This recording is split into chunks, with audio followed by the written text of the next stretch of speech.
Bom, a crise do sistema colonial vai desencadear o processo de independência do Brasil em 1822. Então nós vamos estudar todo esse caminhar, o que aconteceu que possibilitou a independência do Brasil. Com o fim da União Ibérica, Portugal vai acabar tendo diversos problemas financeiros, mas primeiro a gente tem que entender, relembrar aí o que foi essa União Ibérica. A União Ibérica é um momento em que a coroa de Portugal e a coroa da Espanha vão se juntar sob o comando do rei da Espanha, ok? Quando a gente tem esse fim dessa chamada União Ibérica, Portugal vai enfrentar problemas financeiros. Esses problemas financeiros se dão por diversos motivos. Um deles é a questão da expulsão dos holandeses, né? Que vão começar a concorrer cada vez mais com o açúcar brasileiro. Eles vão sair aqui do Brasil e vão plantar cana, beterraba e extrair o açúcar de tais produtos e vão concorrer com o açúcar brasileiro. Outra questão é que durante a União Ibérica, a política não era voltada para os interesses de Portugal. O rei da Espanha não governava pensando em Portugal. E isso vai acarretar ainda mais problemas. Qual vai ser a saída adotada, portanto, por Portugal para sair dessa crise financeira? Bom, eles vão enrijecer o pacto colonial, o que isso significa? Vão cobrar mais tributo, vão extrair mais riquezas para poder se livrar dessa crise. E também vão dar privilégios aos comerciantes portugueses, comerciantes esses que vão trazer produtos para o Brasil, vão comercializar e trazer riquezas para Portugal. Essa saída adotada por Portugal, é óbvio, vai gerar consequências. Quais são as consequências? Revoltas. A população não vai aceitar esse pacto colonial mais rígido. E daí, num primeiro momento, nós temos as chamadas revoltas nativistas, que não pretendiam efetivamente o processo de independência, ou pelo menos não tinham um projeto coeso para emancipar o Brasil. Eram questões mais locais, contrários a exatamente esse pacto colonial rígido. Essas revoltas vão ser duramente reprimidas pela coroa portuguesa. E daí sim, nós temos os chamados movimentos emancipacionistas. Esses sim vão já lutar pela independência do Brasil, inspirados principalmente na filosofia iluminista. A gente vai começar agora vendo as revoltas nativistas. A primeira que a gente vai ver é a aclamação de Amador Bueno em São Paulo no século XVII. Os colonos, eles eram contrários à proibição de se escravizar indígenas. Os jesuítas não aceitavam isso. Então, a coroa portuguesa não aceitava essa escravidão e, portanto, esses colonos vão se rebelar contra essa proibição. E daí eles vão ter a intenção de formar um reino independente que seria governado aí pelo latifundiário Amador Bueno. E o interessante é que o Amador Bueno não vai aceitar. Ele vai falar, não, obrigado, valeu, não quero, vai jurar fidelidade à coroa portuguesa e o movimento vai perder sua força. Daí você pode me perguntar, tá, professor, mas você me disse que as revoltas nativistas não tinham a intenção de independência. E me parece que essa tinha. Sim, mas a gente tem que lembrar que, quando eu falei isso, eu falei que ou não eram processos, ou não eram ideias coesas. Aqui você não tem um projeto emancipacionista coeso, nem um líder que vai governar um lugar eles têm. Então não era um projeto coeso de independência. Beleza? Bom, agora a gente vai ver a revolta dos Beckman.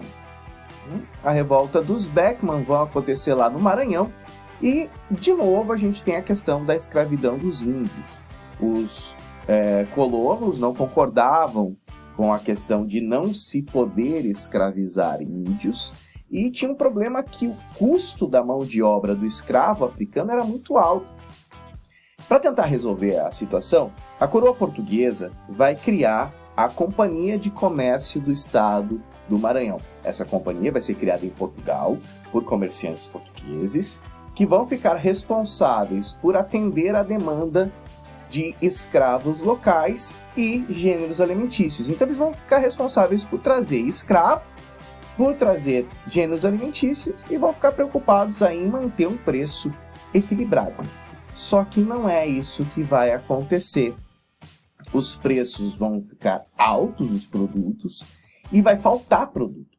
Então vai gerar uma grande insatisfação por parte da população.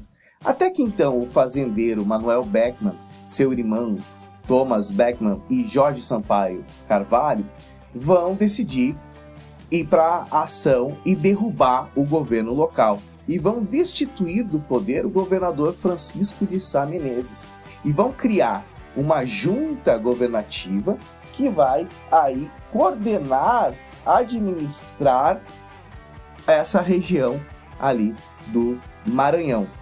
E o que eles vão fazer? Eles vão expulsar os jesuítas, vão colocar fim aos privilégios à questão da Companhia do Comércio do Estado do Maranhão e vão aí tentar galgar com Portugal uma melhoria no que diz respeito a essa questão toda envolvida aí no comércio, dos escravos e tudo mais. Qual vai ser a reação da coroa? A reação da coroa vai ser extremamente violenta, o movimento vai ser contido pela metrópole e os líderes vão ser mortos ou presos. E agora a gente vai continuar aí com as chamadas revoltas nativistas e vamos para a Guerra dos Emboabas, que vai acontecer em Minas Gerais no século XVIII. O que acontece? No final do século XVII foi descoberto ouro ali na região de Minas Gerais pelos bandeirantes paulistas. E daí começou a vir um monte de gente para Minas Gerais para tentar fazer fortuna. Essa galera que veio de fora era chamada pelos bandeirantes paulistas de emboabas, de forasteiros. Tá? E esses paulistas, por eles terem descoberto o ouro, eles exigiam exclusividade sobre a exploração desse ouro em Minas Gerais. Para piorar a situação, muitos desses emboabas, ou seja, desses forasteiros, eram comerciantes. E esses paulistas acabaram se endividando com esses comerciantes. E daí começa o conflito. Paulistas querem, acima de tudo, o direito à exclusividade da exploração do ouro e se veem prejudicados por todos esses outros que vão vir para a região, principalmente os que vêm explorar ouro. Apesar dos conflitos, os paulistas não vão conseguir manter aí o monopólio da região. A coroa portuguesa não vai aceitar esse monopólio e os paulistas vão ter que encontrar outras riquezas. Então muitos paulistas vão aí estender as suas atividades para a região de Goiás, para a região de Mato Grosso, para procurar novas riquezas. A outra que nós temos aqui é a Guerra dos Mascates, que vai acontecer em Pernambuco. O que acontece nessa chamada Guerra dos Mascates, aí também no século XVIII? Existe uma rivalidade ali na região, quem sabe, quem já foi para lá sabe que Olinda e Recife é uma do lado da outra. Então o que acontece? Existe uma rivalidade entre os senhores de engenho de Olinda, né, contra quem? Contra os portugueses, que eles chamavam de mascates, né, comerciantes da região do Recife. Então existia essa rivalidade. Senhores de engenho Olinda, portugueses, que seriam os mascates, em Recife. E o que vai acontecer? Com a crise do açúcar, os senhores de engenho eles vão ficar extremamente endividados com os mascates de Recife. E daí o que acontece? Recife era subjugada, subordinada às decisões de Olinda. Olinda era a vila que administrava também Recife. O que esses mascates vão querer? Esses mascates, esses comerciantes, principalmente portugueses da região do Recife, vão querer que Recife seja elevado à categoria de vila para poderem eles administrarem a cidade, e terem aí seu processo de autonomia. E por que eles queriam isso? Eles queriam isso porque muitas vezes, como os senhores de engenho também dominavam o governo da vila de Olinda, e Recife era subordinada a Olinda, muitas vezes eles criavam estratégias, leis e tudo mais para os senhores de engenho não precisarem pagar as dívidas com os mascates.